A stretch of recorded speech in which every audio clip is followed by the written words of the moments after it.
গণেশকে স্মরণ করে, গণপতি দেবতাকে স্মরণ করে, দুর্বাঘাস কিছুটা থেঁতো করে হৃদয়ের মধ্যে, শুধুমাত্র হৃদয়ের মধ্যে, অন্য কোথাও না, শুধুমাত্র হৃদয়ের মধ্যে একটা টিপ দেবেন গণেশকে স্মরণ করে। দুঃখ আসে, প্রিয়জনের বিয়োগ হওয়া বা প্রিয়জন কাছ থেকে ছেড়ে চলে যাওয়া দ্বাদশপতির দশায় হয়, বা বড় লস চলে আসে, টর্চার হতে পারে, ডিপ্রেশন আসতে পারে দ্বাদশপতির দশায়, হ্যারাসমেন্ট হয়, অপমানিত হয় মানুষ, ধোকা খায়। সামান্য একটু সর্ষের তেল এবং সিঁদুর, সামান্য একটু টিপ আপনি হৃদয়ের মধ্যে দেবেন, হনুমানজিকে স্মরণ করে, হৃদয়ে রাম, সীতা এবং হনুমানজিকে স্মরণ করে। যদি মঙ্গলের দশা চলে, যদি বুধের দশা চলে, তাহলে নারায়ণকে স্মরণ করবেন।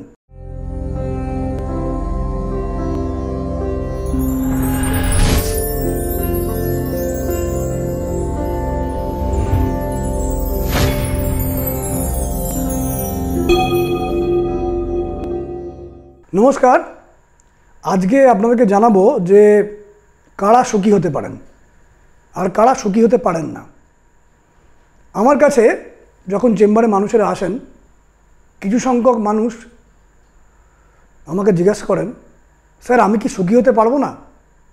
অনলাইনেও যারা আমাকে দেখান, কিছু সংখ্যক মানুষ খুব হতাশাগ্রস্ত হয়ে থাকে তাদের পার্সোনাল লাইফে বা কেরিয়ার লাইফে। কোনো জায়গায় কিছু প্রশ্ন তারা করেন যে আমি কি সুখী হতে পারবো না। তো কারা সুখী হতে পারবেন না, কারা সুখী হতে পারবেন, সেই নিয়ে আলোচনা, এবং কিছু উপায় দেওয়া, যে উপায়ের মাধ্যমে আপনি যদি নিজের দায়িত্বে কিছু ক্রিয়া করেন, কিছুটা সুখলাভ আপনার হতে পারে। সেটা অনুষ্ঠানের শেষ দিকে বলবো। সুখ লাভের উপায়, এবং এটা নির্দিষ্ট কিছু গণনার উপর ডিপেন্ড করবে, দশার উপর ডিপেন্ড করবে, সেগুলো আমি এই অনুষ্ঠানে জানাচ্ছি। পুরো ভিডিওটা ভালো করে অবজার্ভ করবেন। আমি দেখেছি প্রত্যেক মানুষই কোনো কোনো সার্টেন টাইম যায় যখন সুখের বিঘ্ন আসে, প্রত্যেক মানুষই কম বেশি। কিন্তু সারা জীবনই ম্যাক্সিমাম টাইম যাদের সুখের বিঘ্ন হয়, সেই নিয়ে আজকে আলোচনা করব। 12টি নক্ষত্র আপনার সুখের বিঘ্ন ঘটায়। কোন কোন নক্ষত্র? 1 নম্বর নক্ষত্র অর্থাৎ অশ্বিনী নক্ষত্র, 3 নম্বর নক্ষত্র অর্থাৎ কৃত্তিকা নক্ষত্র, 5 নম্বর নক্ষত্র অর্থাৎ মৃগশিরা নক্ষত্র, 9 নম্বর নক্ষত্র অর্থাৎ অশ্লেষা নক্ষত্র, 10 নম্বর নক্ষত্র অর্থাৎ মঘা নক্ষত্র, 15 নম্বর নক্ষত্র অর্থাৎ স্বাতী নক্ষত্র, 16 নম্বর নক্ষত্র অর্থাৎ বিশাখা নক্ষত্র, 17 নম্বর নক্ষত্র অর্থাৎ অনুরাধা নক্ষত্র, 18 নম্বর নক্ষত্র অর্থাৎ জ্যেষ্ঠা নক্ষত্র, মূলা নক্ষত্র 19 নম্বর, 24 নম্বর নক্ষত্র শতবিশা এবং রেবতী 27 নম্বর নক্ষত্র। এই নক্ষত্রগুলো আমাদের সুখকে নষ্ট করে বিভিন্নভাবে। কিভাবে নষ্ট করে? যখন লগ্নপতি বা চতুর্থপতি এই উল্লেখিত নক্ষত্রগুলোর মধ্যে থাকে, এই যে 12টি নক্ষত্র বললাম, অশ্বিনী, কৃত্তিকা, মৃগশিরা, অশ্লেষা, মঘা, স্বাতী, বিশাখা, অনুরাধা, জ্যেষ্ঠা, মূলা, শতবিশা এবং রেবতী, এই নক্ষত্রে যদি আপনার লগ্নপতি থাকে, লগ্নপতি মানে কি? যার মেষ লগ্ন তার লগ্নপতি মানে মঙ্গল, যার বৃষ লগ্ন তার লগ্নপতি মানে শুক্র, মিথুন লগ্নের লগ্নপতিকে বুধ, কর্কট লগ্নের লগ্নপতিকে চন্দ্র, কুম্ভ লগ্নের লগ্নপতি হচ্ছে শনি, মীন লগ্নের লগ্নপতি হচ্ছে বৃহস্পতি। লগ্নপতি বা চতুর্থপতি যদি এই কটা নক্ষত্রে থাকে, যদি অশ্বিনী নক্ষত্রে থাকে, তাহলে দেখা যায় লগ্নপতি বা চতুর্থপতি যদি অশ্বিনী নক্ষত্রে থাকে, দেখা যায় সে ব্যক্তি জীবনে একাধিকবার ধোঁকা খাচ্ছে এবং হ্যারাসমেন্টের শিকার হচ্ছে,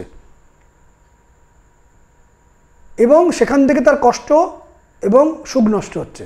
লগ্নপতি বা চতুর্থপতি কৃত্তিকা নক্ষত্র, কৃত্তিকা নক্ষত্র কোথায় কোথায় থাকে? মেষ রাশির ঘরে এবং বৃষ রাশির ঘরে। এই দু জায়গায় যদি লগ্নপতি বা লগ্নের চতুর্থপতি থাকে, তাহলে দেখা যায় যে অ্যাগ্রেসিভ পিপল, মানে ভীষণ মাত্রায় ভায়োলেন্ট পিপল, মানে রাগী লোক বা অত্যাচার করে এমন লোক, এরম লোক তার আশপাশে রয়েছে, তার বাড়িতেই রয়েছে, তার কাজের জায়গায় রয়েছে, প্রচণ্ড অ্যাগ্রেসিভ, তাকে এটা কম বেশি সারা জীবন পেতে হয়। বিশেষ করে ষষ্ঠপতির দশা, অষ্টমপতির দশা বা দ্বাদশপতির দশায় পেতে হয়, বা যে যে প্ল্যানেটগুলো ষষ্ঠ ঘরে, অষ্টম ঘরে বা দ্বাদশ ঘরে থাকে তার দশা অন্তর্দশায় পেতে হয়। যে ব্যক্তির চতুর্থপতি বা লগ্নপতি মৃগশিরা নক্ষত্রে আছে, দেখা যায় তাদের মুড খারাপ হয়ে যায়। মাঝে মধ্যে এমন আশপাশে লোক থাকে, তারা এমন ব্যবহার করে যে মুড অত্যন্ত খারাপ হয়ে যায়। মৃগশিরা নক্ষত্র থাকে হচ্ছে বৃষ রাশির ঘরে এবং মিথুন রাশির ঘরে।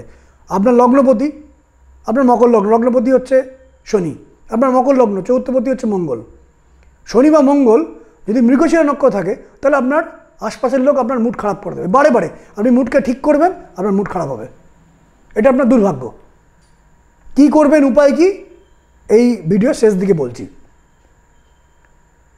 এরপর নক্ষত্র হচ্ছে অশ্লেষা নক্ষত্র, 9 নম্বর নক্ষত্র। আপনার লগ্নপতি বা চৌথপতি, ধরুন আপনার সিংহ লগ্ন, চৌথপতি মঙ্গল, ধরুন মঙ্গল আপনার অশ্লেষা নক্ষত্রে রয়েছে। আপনার মিথুন লগ্ন, চৌথপতি বুধ, বুধ অশ্লেষা নক্ষত্রে রয়েছে। তাহলে চিরকাল এমন এমন ঘটনা ঘটবে, আপনি অসুখী হবেন, আপনার ডিপ্রেশন এবং অ্যাংজাইটি, হ্যারাসমেন্ট চিরকাল লেগে থাকবে এবং কোনো না কোনো কারণে আপনি বোকা বেনে যাবেন। দৃষ্টির আড়ালে এমন এমন ঘটনা ঘটবে যেটা পরে জানতে পারবেন এবং এর জন্য আপনার অত্যন্ত দুঃখ কষ্ট তৈরি হবে। যদি আপনার লগ্নের চৌথপতি বা লগ্নপতি কোনো কারণে অশ্লেষা নক্ষত্রে থাকে, লগ্নের চৌথপতি বা লগ্নপতি যদি মহা নক্ষত্রে থাকে, তাহলে আপনার জীবনে ডিপ্রেশন সারা জীবনে কম বেশি পাবেন। প্রধানত ষষ্ঠপতি, অষ্টমপতি বা দ্বাদশপতির দশায়, বা রাহুর দশায়, বা শনির দশায়, বা কেতুর দশায়, বা অশুভ চন্দ্রের দশায়, বা যে গ্রহ আপনার লগ্নের ষষ্ঠ স্থানে, অষ্টম স্থানে বা দ্বাদশ স্থানে বসে আছে তার দশা অন্তর্দশায়। সারা জীবন ডিপ্রেশন না পেলেও এই দশা অন্তর্দশায় আপনি ডিপ্রেশন পাবেনই। নেক্সট যে নক্ষত্র বলেছিলাম কি, স্বাতী নক্ষত্র। স্বাতী নক্ষত্র যদি আপনার লগ্নের অধিপতি বা চতুর্থপতি সেই নক্ষত্রে থাকে, স্বাতী নক্ষত্রে মানে 15 নম্বর নক্ষত্রে, এমন এমন ঘটনা ঘটবে আপনার জীবনে, আপনি বিব্রত অবস্থা ফিল করবেন, আপনার সম্মান চলে যাবে, এম্বারাসিং হবেন আপনি। এমন এমন পরিস্থিতি তৈরি হবে যে আপনি আগে থেকে কল্পনা করতে পারেননি, আন্দাজ করতে পারেননি যে এরকম জীবনে এমন ঘটনা ঘটতে পারে। আকাশ থেকে পড়বেন এবং আপনার সুখ নষ্ট হবে। নেক্সট নক্ষত্র হচ্ছে বিশাখা নক্ষত্র, তুলা রাশির ঘরেই থাকে। আপনার লগ্নপতি বা লগ্নের চৌথপতি, ধরুন আপনার কর্কট লগ্ন, লগ্নের চৌথপতি শুক্র, শুক্র যদি বিশাখা নক্ষত্র থাকে, বা আপনার কর্কট লগ্ন লগ্নপতি চন্দ্র, চন্দ্র যদি বিশাখা নক্ষত্র থাকে, দুক্ষেত্রেই কিন্তু ঘটনাটা ঘটবে। আপনি হঠাৎ করে বিপাকে পড়ে যাবেন এবং নানা রকম নিন্দা, লাঞ্ছনা, গঞ্জনা আপনাকে পেতে হবে। যখন ষষ্ঠপতির দশা, অষ্টমপতির দশা বা দ্বাদশপতির দশা চলবে, বা কোনো একটা প্ল্যানেট ষষ্ঠ স্থানে বা অষ্টম স্থানে বা দ্বাদশ স্থানে আছে তার দশা চলছে, আপনি মিথ্যা অপমান পাবেন, নিন্দা পাবেন, লাঞ্ছনা পাবেন এবং হঠাৎ করে বিপাকে পড়ে যাবেন, টেনশনে পড়ে যাবেন। যদি লগ্নে চৌথপতি বা লগ্নপতি অনুরাধা নক্ষত্রে থাকে, নানাভাবে টর্চার হবেন, আপনাকে কেউ না কেউ টর্চার করবে এবং অন্যায্য এমন কিছু ঘটনা ঘটবে যে ঘটনাগুলো আপনাকে সহ্য করতে হবে। আপনি দেখতে পাচ্ছেন চোখের সামনে, আপনার পরিবারে, আপনার কাজের জায়গায়, আপনার ব্যবসার জায়গায়, আপনার আশপাশে এমন অন্যায্য কিছু ঘটনা ঘটবে যেগুলো ন্যায্য নয়, কিন্তু আপনাকে মুখ বুঝে সেটা সহ্য করতে হবে। নেক্সট নক্ষত্র হচ্ছে মূলা নক্ষত্র। মূলা নক্ষত্র যদি আপনার লগ্নপতি বা চতুর্থপতি পায়, তাহলে সেই মূলা নক্ষত্রের জন্য আপনি আপনার চারপাশে অ্যাগ্রেসিভ এবং রাগী, খুব বাজে কথা বলে, খারাপ কথা বলে, কথা দিয়ে কষ্ট দেয় এবং আপনাকে সেটা মানতে হবে, কিছু করার নেই। আপনি এমন কঠিন পরিস্থিতির মধ্যে পড়ে গেছেন, সেই কঠিন পরিস্থিতির মধ্যে আপনাকে সেই কষ্টদায়ক পরিস্থিতি নিয়ে আপনাকে চলতে হবে, দুঃখজনক পরিস্থিতি নিয়ে আপনাকে চলতে হবে এবং সেই দুঃখ আপনি কাউকে জানাতে পারবেন না। নেক্সট নক্ষত্র হচ্ছে শতবিষা নক্ষত্র। শতবিষা নক্ষত্র অত্যন্ত অপমান দেয়। যদি আপনার লগ্নপতি বা চৌথপতি শতবিষা নক্ষত্র থাকে, ধরুন আপনার কুম্ভ লগ্ন, কুম্ভ লগ্নের চৌথপতিকে শুক্র, কুম্ভ লগ্নের লগ্নপতিকে শনি, শনি যদি শতবিষা নক্ষত্র থাকে, আপনি সারা জীবনে একাধিকবার অপমানিত হবেন, আপনার অপমানটাকে হজম করতে হবে, কিছু করার নেই। বা আপনার লগ্নের চৌথপতি কুম্ভ লগ্ন, শুক্র শতবিশা নক্ষত্রে আছে, তাহলে চিরকাল কম বেশি আপনি অপমান হবেন। খুব বেশি করে অপমান হবেন যখন রাহুর দশা চলবে, বা শনির দশা চলবে, বা কেতুর দশা চলবে, বা অশুভ চন্দ্রের দশা চলবে। এবার নেক্সট 12 নম্বর নক্ষত্র যেটা বলেছিলাম, রেবতী নক্ষত্র। রেবতী নক্ষত্র যদি আপনি আপনার লগ্নপতি বা লগ্নের চৌথপতি পায়, ধরুন আপনার মেষ লগ্ন, লগ্নপতি মানে মঙ্গল, মঙ্গল ধরুন 27 নম্বর নক্ষত্রে আছে, বা লগ্নের চৌথপতি চন্দ্র, চন্দ্র 27 নম্বর নক্ষত্রে আছে, তাহলে আপনি সারা জীবন কম বেশি ডিপ্রেশনের মধ্যে দিয়ে চলবেন। ছোটোবেলা থেকে কষ্ট পাবেন। ছোটোবেলায় পারিবারিক জীবনে নয় পিতা বা মাতার থেকে কষ্ট পাবেন, কাকা জ্যাঠার থেকে কষ্ট পাবেন। পরবর্তী জীবনে হয়তো অন্য কারোর কাছে মানুষ, ধরুন মামা বাড়িতে আপনি মানুষ, বা কাকার কাছে মানুষ, মাসির কাছে মানুষ, সেখানে কষ্ট পাবেন। তারপরে যখন বিবাহ হবে আপনার স্ত্রীর কাছে বা স্বামীর থেকে কষ্ট পাবেন। তারপরে জীবনে পুত্র বা কন্যার কাছ থেকে কষ্ট পাবেন। যদি আপনার লগ্নপতি বা লগ্নের চৌথপতি 27 নম্বর নক্ষত্রে থাকে, সারা জীবন কম বেশি আপনি কষ্ট পাবেন। তবে হ্যাঁ, সমস্ত দশাই তো ষষ্ঠপতি, অষ্টমপতি বা দ্বাদশপতি হয় না, তখন কিছু কিছু রিলিফ পাবেন। সুতরাং লগ্নের চতুর্থপতি বা লগ্নপতি যদি এই নক্ষত্রগুলো পায়, তাহলে আপনার সুখ নষ্ট হবে। শুধু তাই নয়, রবি, চন্দ্র, মঙ্গল, বুধ, বৃহস্পতি, শুক্র, শনি, এই 7টি প্ল্যানেট কোনো না কোনো কারণে কারুর লগ্নপতি বা কারুর চতুর্থপতি। রবি যদি কারুর চতুর্থপতি বা লগ্নপতি হয়, মানে সিংহ লগ্ন আপনার, বা চৌথপতি মানে আপনার বৃষ লগ্ন, রবি যদি রাহু স্টারে বা শনি স্টারে থাকে, তাহলে আপনার সুখ নষ্ট হবে। নেক্সট হয় চন্দ্র। চন্দ্র যদি আপনার লগ্নপতি হয়, মানে আপনার কর্কট লগ্ন বা আপনার মেষ লগ্ন, চন্দ্র যদি রাহু স্টারে থাকে, মানে আদ্রা নক্ষত্রে বা শতবিশা নক্ষত্রে বা স্বাতী নক্ষত্রে বা শনির নক্ষত্রে থাকে, শনি মানে ধরুন আপনি 17 নম্বর নক্ষত্রে বসে আছে, অনুরাধা নক্ষত্রে বা পুষ্যা নক্ষত্রে, বা 26 নম্বর নক্ষত্রে বসে আছে উত্তর ভাদ্রপদ নক্ষত্রে, যদি আপনার লগ্নের চৌথপতি বা লগ্নপতি থাকে, তাহলে আপনি সারা জীবন কম বেশি সুখ আপনার কমবে।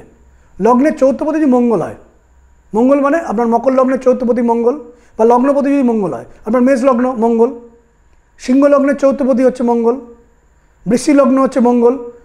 তো এই ক্ষেত্রে মঙ্গল যদি কোনো কারণে রাহু স্টারে বা স্যাটার্নের স্টারে বা বুধের স্টারে থাকে, তাহলে চিরকাল কম বেশি আপনি দুঃখীর মধ্যে থাকবেন, দুঃখ পাবেন। বুধ যদি চৌথপতি বা লগ্নপতি হয়, মিথুন লগ্নের চৌথপতি হচ্ছে বুধ, কন্যা লগ্নের লগ্নপতি বুধ, মিথুন লগ্নের লগ্নপতি বুধ। বুধ যদি চতুর্থপতি বা লগ্নপতি হয়, বুধ যদি রাহু স্টারে থাকে বা বৃহস্পতি স্টারে থাকে, বৃহস্পতি স্টার মানে পূর্ব ভাদ্রপদ নক্ষত্র, পুনর্বসু নক্ষত্র, যদি রাহু স্টারে থাকে, শতবিশা নক্ষত্র, আদ্রা নক্ষত্র বা স্বাতী নক্ষত্রে থাকে, তাহলে চিরকাল কম বেশি দুঃখের মধ্যে থাকবেন।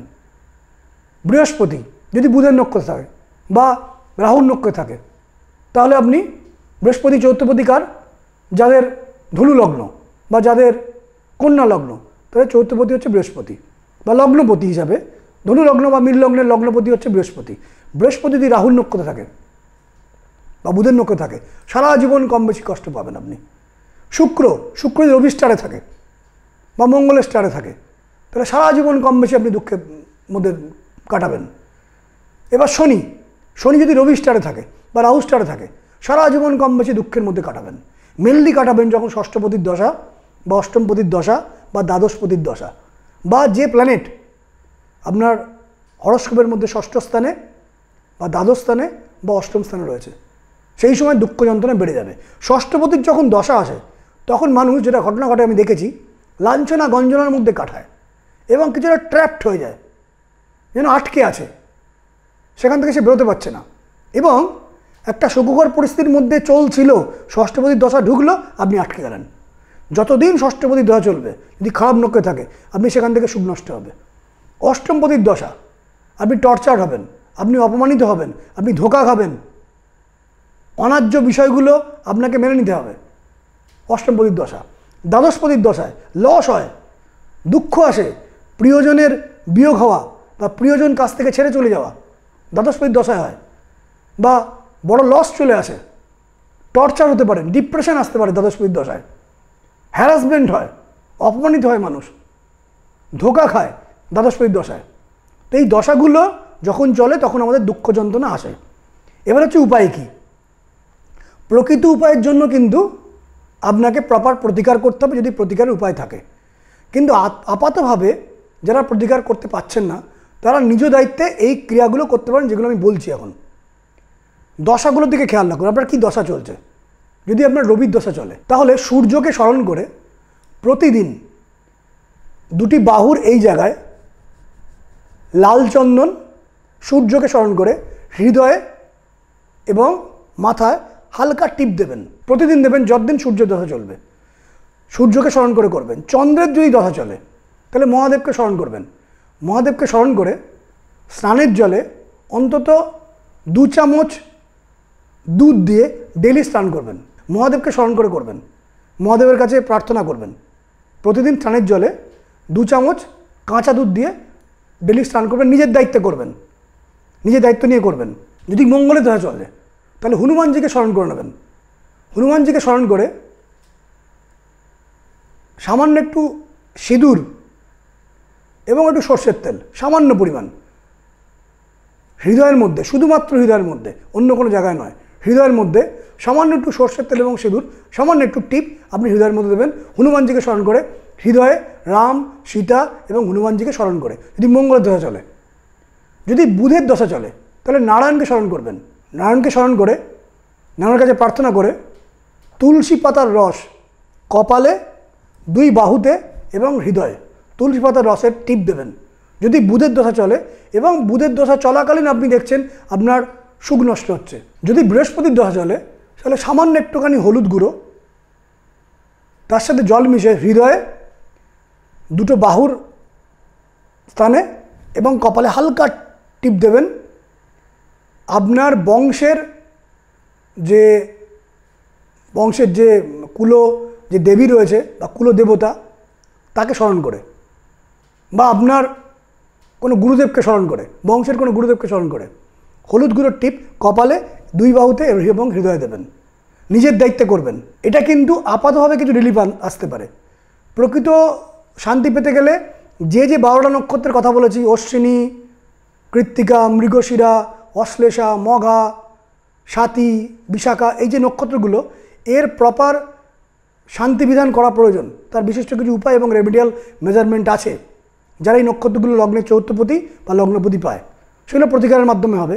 আপাতভাবে রিলিফের জন্য যদি শুক্রের দশা চলে তাহলে গোলাপ জল হৃদয়ের কপালে এবং 2 বাহুতে দেবেন প্রতিদিন স্নান করার পর, পূর্ব দিকে মুখ করে এবং মা লক্ষ্মীকে স্মরণ করে। যদি শনির দশা চলে, শনির দশা চলাকালীন আপনি দুঃখ পাচ্ছেন তাহলে কালো টিপ, কালো রঙের টিপ, কালো কাজলের টিপ দক্ষিণাকালীকে স্মরণ করে আপনি কপালে, হৃদয়ে এবং 2 বাহুতে দেবেন দক্ষিণাকালীকে স্মরণ করে। আর বাকি 2 প্ল্যানেট রাহু এবং কেতু, যদি রাহুর দশা চলে তাহলে দেবী সরস্বতীকে চিন্তা করবেন এবং সাদা চন্দন 2 বাহুর এই জায়গায় হৃদয় এবং কপালে ছোট্ট টিপ দেবেন। রাহুর দশা চলাকালীন যদি দুঃখ, যন্ত্রণা, কষ্ট আপনার আসে, কিছুটা রিলিফ আসতে পারে, আপনি নিজের দায়িত্বে করবেন। যদি কেতুর দশা চলে, কেতুর দশা চলাকালীন আপনার দুঃখ, যন্ত্রণা, কষ্ট আসছে তাহলে গণেশকে স্মরণ করে, গণপতি দেবতাকে স্মরণ করে দুর্বা ঘাস কিছুটা থেঁতো করে হৃদয়ের মধ্যে, শুধুমাত্র হৃদয়ের মধ্যে, অন্য কোথাও না, শুধুমাত্র হৃদয়ের মধ্যে একটা টিপ দেবেন। গণেশকে স্মরণ করে প্রতিদিন করবেন যতদিন দশা চলবে। পূর্ব দিকে মুখ করে করবেন, গণেশ ঠাকুরকে স্মরণ করে করবেন। যে সমস্ত ক্রিয়াগুলো বললাম এগুলো নিজের দায়িত্বে করবেন। আর প্রকৃত রিলিফ পাওয়ার জন্য, পুরোপুরি শান্তি পাওয়ার জন্য, বা এই ক্রিয়াগুলো করে যদি একটু রিলিফ আসে, আরও রিলিফ পাওয়ার জন্য, যদি সুখ আপনি পেতে চান আপনার পারিবারিক জীবনে, আপনার কর্মজীবনে, যদি শান্তি পেতে চান, হ্যারাসমেন্ট কমাতে চান, নিন্দা, লাঞ্ছনা, গঞ্জনা, অপমান এটাকে অনেকাংশে দূর করতে চান, তাহলে যে নাম্বারগুলো ফ্ল্যাশ হচ্ছে সেই নাম্বারে আপনি অ্যাপয়েন্টমেন্ট নিতে পারেন, প্রায়ার অ্যাপয়েন্টমেন্ট। আমি প্রতিদিন 10 থেকে 12 জন, আমি মিনিমাম 10 থেকে 12 জন প্রতিদিন আমি অনলাইন কনসালটেন্সি করি। যারা দেখাতে চান এই যে নাম্বারগুলো ফ্ল্যাশ হচ্ছে সেখানে আপনি অ্যাপয়েন্টমেন্ট নিতে পারেন। এছাড়াও আমার বর্ধমান, কলকাতা এবং কৃষ্ণনগর, এই 3 জায়গায় চেম্বার আছে। যারা আসতে চাইছেন তারা অবশ্যই আমার সাথে যোগাযোগ করতে পারেন। দূর দূরান্ত থেকে যারা দেখছেন, বিদেশ থেকে দেখছেন বা ভারতবর্ষের দূরের কোনো প্রান্তে দেখছেন বা চেম্বারে আসতে পারছেন না, তারা অনলাইনে আমার সাথে যোগাযোগ করতে পারেন। করে আপনার যে সমস্যা, সেই সমস্যাগুলো আপনাকে আমায় কিছু বলতে হবে না। আপনি date of birth, time of birth, place of birth দেবেন, আমি ইনস্ট্যান্ট জানিয়ে দেবো আপনার কী প্রবলেম চলছে। এবং অধিকাংশ ক্ষেত্রে যাতে সলভ আসে তার চেষ্টা করব। অধিকাংশ কেন বললাম? সবারই প্রতিকারে সলভ আসে না, কারণ কিছু কিছু ক্ষেত্রে দশা অন্তর্দশা গ্রহ নক্ষত্র এমন থাকে যে সেখানে রেমেডিয়াল মেজারমেন্ট কাজ করে না। যাদের আমি দেখি যে রেমেডি দিয়ে আমি কাজ দেখাতে পারবো, তাদের আমি রেমেডিয়াল মেজারমেন্ট দিয়ে তাদের সলভ করার চেষ্টা করি। যারা আমাকে দেখাতে চাইছেন তারা এই নাম্বারগুলোতে কন্ট্যাক্ট করতে পারেন। যাদের এই অনুষ্ঠানটা ভালো লাগলো তারা এই অনুষ্ঠানটি আপনার প্রিয়জন, বন্ধু বান্ধবী বা আপনার আত্মীয় স্বজনকে হোয়াটসঅ্যাপে এই অনুষ্ঠানটি শেয়ার করে দেবেন। যদি ভালো লাগে একটা লাইক দেবেন এবং চ্যানেলটা সাবস্ক্রাইব করবেন। আপনারা খুব ভালো থাকুন। Thank you.